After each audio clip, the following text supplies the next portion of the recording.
काशी का विकास धर्म देखकर नहीं होता है, जाति देखकर नहीं होता है। तो अगर काशी के विकास से रोजगार एक हिंदू को भी मिलता है और एक मुसलमान को भी मिलता है, एक सिख को भी मिलता है, तो क्या ये अपने आप में एक समावेशी मॉडल है जिसे देखकर अगर वाराणसी की जनता वोट करेगी तो क्या देश की जनता वोट नहीं करेगी? धीरेन्द्र जी जरा बताइए। धीरेन्द्र जी के पास जा रही हूँ। धीरेन्द्र जी, सीधा सवाल है, बिहार में भी वही हाल है, हर जगह क्या वही हाल होगा?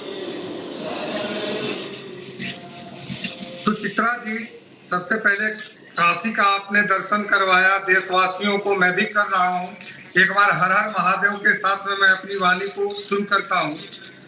जो परसों बंगाल से आदरणीय प्रधानमंत्री जी ने शुरुआत की है, वो पुरवाई हवा पटना के कल आपने देखा है कि रोड शो में जो अपार जन सैलाब उमड़ा, और आज हाजीपुर की सभा हो या मुजफ्फरपुर की सभा होते हुए, छपरा की सभा होते हुए, और ये हवा आज आंधी का शक्ल लेके आपके सामने काशी में पहुंचा हुआ है। ये आपके टीवी स्क्रीन पर दर्शक देख रहे हैं। अब ये 140 करोड़ लोगों के प्रेम की अमानत है आदरणीय नरेंद्र मोदी जी। इस काशी की धरती पर बताइए कि कोई गांधी परिवार या कोई कांग्रेस के विपक्ष के नेता का जमानत भी बचने वाला है क्या? आज चौथे चरण का मतदान पूरा हुआ है। मैं बता रहा हूं बड़े विश्वास के साथ में कि सरकार बनाने के आसपास में आज ही हम पहुंच चुके हैं, और देश के लोग जिस कदर देश के प्रधानमंत्री को प्यार करते हैं, हमारे प्रधानमंत्री जी की बातों पर विश्वास करते हैं, हमारे प्रधानमंत्री जी की गारंटी पर विश्वास करते हैं, इनके पास कहने के लिए क्या है, आज उसी गारंटी को लेकर के इन्होंने भी 10-5 गारंटी दी। जिनकी खुद की गारंटी नहीं है कि वो बेल पे रहेंगे कि जेल में रहेंगे, वो सड़कों पे रहेंगे कि संसद में रहेंगे, वह भी व्यक्ति देश को गारंटी दे रहा है। तो देश के लोग समझ रहे हैं इन सब चीजों को, और मुझे लगता है कि जिस तरह का विश्वास और सैलाब इस वक्त देश में देखने को मिल रहा है जनसभाओं में, आने वाले समय में 400 पार के नारे को भी झुठला दिया जाएगा। अभी हमारे मित्र कह रहे थे भाटी साहब कि कहीं ना कहीं ये धर्म को अपना राजनीति में आधार बना रहे हैं। मुझे दुख होता है कि धर्म को तो इन्होंने लाया, जैसा मेरे सहयोगी मित्र ने भी बोला, कभी रामायण पर कुठारा घात करो, कभी सनातन पे कुठारा घात करो, यहाँ तक कि राम मंदिर दर्शन करने के नाम पर भी इन लोगों ने पाखंड रचा। हम तो सदैव विकास की बात करते हैं, लेकिन गोल पोस्ट तो ये लोग बदलते हैं, और इन्हीं के सहयोगी बिहार में सुचित्रा जी जब ये रोजगार की बात करते हैं, तो रोजगार की गारंटी जब देने की बात आती है तो रोजगार के बदले जमीन लेते हैं। प्रधानमंत्री जब रोड शो कर रहे थे तो तेजस्वी यादव ने कहा कि मैं जॉब शो करता हूं, और जब वक्त आया देने की नौकरी, तब जॉब शो के बदले जॉब सेल किया उन्होंने, जॉब के बदले जॉब बेची, जमीन ली। 10 लाख नौकरियों की जहां तक बात कही थी, मुझे लगता है कि सुनने में लोगों को कंफ्यूजन हुआ। आज धीरेन्द्र जी आज दो मौके हैं, आज दो अवसर है। एक तरफ चौथे चरण की वोटिंग संपन्न हुई है, दूसरी तरफ प्रधानमंत्री का रोड शो हो रहा है यहाँ वाराणसी में। अब प्रधानमंत्री वाराणसी कई बार आते हैं, कई बार रोड शो करते हैं, लेकिन नामांकन से पहले शो एक तरह से बीजेपी का शक्ति प्रदर्शन भी है कि प्रधानमंत्री कितने नेता है, तो ये बताने की कोशिश कर रही है। मैं एक बार जरा सीधे हमारी सहयोगी प्रियंका जुड़ी है, सृष्टि जुड़ी हुई है, मैं उनके पास जाना चाहती हूँ। बताइए, प्रियंका जुड़ी है, प्रियंका के पास जाएंगे क्योंकि वहाँ पर जहाँ पर इस बार प्रचार चल रहा है और वहाँ पर लोग दूर दूर से पहुंचे हैं। जरा प्रियंका जरा बात करिए लोगों से, प्रधानमंत्री का यहाँ पहुँचना, उनके तीसरी बार नाम। बिल्कुल सुचारिता, जैसा आपने कहा कि लगातार एक तरीके से शक्ति प्रदर्शन भी है। तस्वीर में दिखा देती हूँ, हालांकि लोग थोड़ा सा यहाँ से छटना शुरू हो चुके हैं। जो तस्वीरें इस वक्त आप यहाँ पर देख सकते हैं, फिर भी जो प्रधानमंत्री को देखने के लिए दूर दराज से लोग यहाँ पर पहुंचे थे, वो अभी भी यहाँ उपस्थित हैं और नारेबाजी लगातार हो रही है। ये तस्वीर आप देखिए, यहीं पर माल्यार्पण किया प्रधानमंत्री ने और करेक्ट अपने समय पर पीएम यहाँ पहुंचे थे। 5 बजे रोड शो शुरू हुआ, गोदलिया चौराहा क्रॉस करके सीधे वो पहुंचेंगे काशी विश्वनाथ, जहाँ पर पूजा पाठ करेंगे प्रधानमंत्री। प्रधानमंत्री मोदी और उसके बाद कल नामांकन करेंगे। 12 मुख्यमंत्री बताए जा रहे हैं जो उनके साथ में बीजेपी शासित राज्यों के जो सीएम उनके साथ मौजूद होंगे और प्रधानमंत्री के नामांकन का हिस्सा बनेंगे। यहीं पर माल्यार्पण किया प्रधानमंत्री ने। कुछ कार्यकर्ता भी यहाँ पर है। सर, आप लोग आए थे पीएम का स्वागत करने के लिए। रोड शो अभी चल ही रहा है, भीड़ इतनी ज्यादा है कि प्रधानमंत्री लगातार धीरे धीरे सभी से मुखातिब होकर तब आगे बढ़ रहे हैं। कैसा लगा? क्या आ रहे हैं प्रधानमंत्री अभी रोड शो कर रहे हैं, यहाँ से गुजरे हैं, उसको लेकर पूछ रहे हैं। गुजर गए। काफ़ी अच्छी भीड़ थी, लोगों में उत्साह था और लंबे समय से काशीवासी अपने सांसद को देखना चाहते हैं, उनसे मिलना चाहते हैं। लोगों के मन में अपार प्यार है और आज नज़दीक से हम लोगों ने देखा और यही हम लोगों ने दुआ किया कि भगवान आपको रिकॉर्ड मतों से इस बार जीत दिलाए, ताकि काशी में उन्होंने जो विकास का कार्य किया है यह पैमाना पूरे देश में स्थापित हो, हर सांसदों के लिए एक मानक के रूप में। मोदी जी मानक यानी कि मार्जिन बहुत बड़ा हो, ये लोग लगातार बताने की कोशिश कर रहे हैं। और भी कुछ कार्यकर्ता हैं, आप लोग भी कार्यकर्ता हैं, ग्राउंड लेवल पर काम करते हैं। आज प्रधानमंत्री यहाँ पर आए, जनता तो अति उत्साहित दिखाई दे रही है। क्या लग रहा है कि इस बार जो टारगेट दिया गया है वो बनारस की जनता पूरा करेगी, मतलब प्रधानमंत्री के पक्ष में?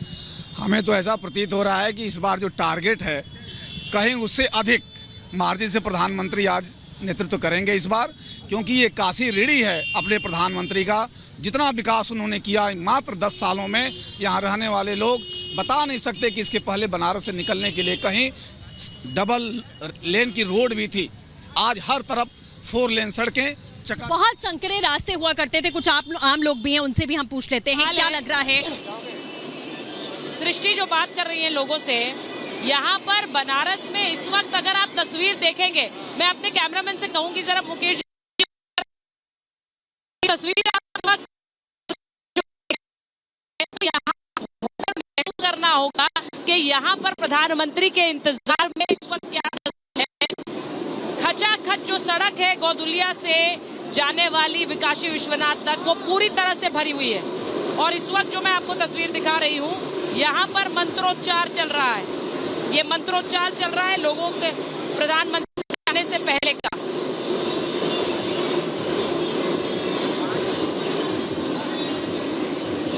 मैं एक बार जरा इस बात, ये तस्वीर प्रधानमंत्री के रोड शो की है। तस्वीर है जिस तरह से प्रधानमंत्री यहाँ पहुंचकर अपना नामांकन करेंगे, उससे पहले ये एक तरह का, मैंने पहले भी कहा, शक्ति प्रदर्शन भी है। प्रधानमंत्री नरेंद्र मोदी के नामांकन से पहले लोग अपने घरों की छतों पर आ गए हैं, लोग अपनी बालकनीज में आ गए, वहां पर प्रधानमंत्री का स्वागत कर रहे हैं, उनका अभिवादन कर रहे हैं। और प्रधानमंत्री नरेंद्र मोदी इस वक्त काशी विश्वनाथ मंदिर की ओर आगे बढ़ते हुए, और ये तस्वीरें आपको बनारस से दिखा रही हूँ मैं एक बार यहाँ, क्योंकि इस वक्त हर कोई एक झलक चाह रहा है प्रधानमंत्री की। बनारस में बहुत से लोगों से मैंने बात की है भाटी जी, और यहाँ पर बनारस सिर्फ बनारस नहीं है, सिर्फ बनारस की एक सीट नहीं है। आप जानते हैं कि पूरा आसपास का जो इलाका है उसको एक बनारस की सीट करने का वादा रखती है। इसीलिए ये एक रोड शो 10 सीटों के बराबर है। भाटी जी, सुचरिता जी, किसी भी नेता का रोड शो होता है तो उसमें उसके अनुयायी आते हैं, समर्थक आते हैं, भक्त आते हैं। उनसे आप पूछोगे वो अपने नेता के गुण गाएंगे, उनकी प्रशंसा करेंगे, उनकी जीत बताएंगे। इसमें कुछ नया है ही नहीं। आप अखिलेश यादव जी के रोड शो में जाकर लोगों से बात करो, वो कहेंगे 80 की 80 सीटें अखिलेश यादव जीत रहे हैं उत्तर प्रदेश की। आप राहुल गांधी के रोड शो में जाओ, वो कहेंगे राहुल गांधी प्रधानमंत्री बन रहे हैं देश के। तो मोदी जी के रोड शो में आए हुए उनके अनुयायियों से आप कितनी बार पूछ लें, आप 10 बार पूछें, 20 बार पूछें, वो मोदी जी के गुणगान गाएंगे। और ये तो भक्त तो कुछ ज़्यादा ही उसमें होते हैं, भक्ति में लीन होते हैं। वो तो 400, एक तो कह रहे थे सज्जन अभी 450, ये 550 भी जिता सकते हैं। लेकिन यथार्थ जो सच्चाई, जो सामान्य आदमी से, निष्पक्ष आदमी से आप बात करेंगे तो लोगों को इस सरकार की 10 साल की विफलताओं के खिलाफ लोग वोट दे रहे हैं। इन्होंने सरकारी नौकरियां ख़त्म कर दी, हर परीक्षा के पर्चे आउट हो रहे हैं। इन्होंने जो है फौज में 4 साल की नौकरी कर दी, अग्निवीर ले आए। इन्होंने पुरानी पेंशन ख़त्म कर दी। इन्होंने किसानों के ऊपर लाठियां चलाई, भाटी जी समस्या गाड़ियों यही से है। रौंदा। भाटी जी मैं आपकी बात का सिर्फ एक जवाब देना चाह रही हूँ। आप विपक्ष में हैं, आप अपने मुद्दे गिनाएंगे, बीजेपी वाले अपने मुद्दे गिनाएंगे। मैं सिर्फ एक चीज कहना चाह रही हूँ, आपने कहा कि आप वहां चले जाइए तो कोई कहेगा राहुल गांधी बन रहे हैं पीएम, कहीं और चले जाइए तो कहेगा कोई के तेजस्वी यादव बन रहे हैं। सर जहां पर भी आप ग्राउंड पे जाएं, कोई ये नहीं कहता है, जब पीएम का नाम आता है तो लोग मोदी का नाम लेते हैं, ऐसा क्यों है? मेरा सवाल ये है। बहुत भले ही मैं ये नहीं कह रही हूँ कि लोग कह रहे हैं कि बीजेपी, हर कोई ये कह रहा है बीजेपी जीतेगी, बहुत से लोग कह रहे हैं हारेगी, लेकिन पीएम के नाम पर एक ही नाम आता है, ये आपको सोचना पड़ेगा ऐसा क्यों है। जब भी विपक्ष की बात आती है तो वहां पर लोग यही कहते हैं कि ये तय भी नहीं कर पाते हैं। ये एक फैक्ट है, मैं ग्राउंड से आपको बता रही हूँ। आ जाओ, आप वाराणसी से लौट के आ जाओ, नोएडा में मैं आपके साथ चलूंगा, 100 लोगों से पूछेंगे कि प्रधानमंत्री कौन बनेगा, तब पता चलेगा कितने लोग कहते हैं। बाजार में चल के ऐसी जाके एकदम पूछेंगे लोगों से, अब ऐसे थोड़ी सीटों आप पर नहीं लड़ रहे जहां पर प्रधानमंत्री बन सकते हैं। वो उतनी कौन सी पार्टी है जो ये निर्धारित कर लेगी कि वो प्रधानमंत्री बना सकती है, क्योंकि वो उतनी सीटों पर ही नहीं लड़ रही।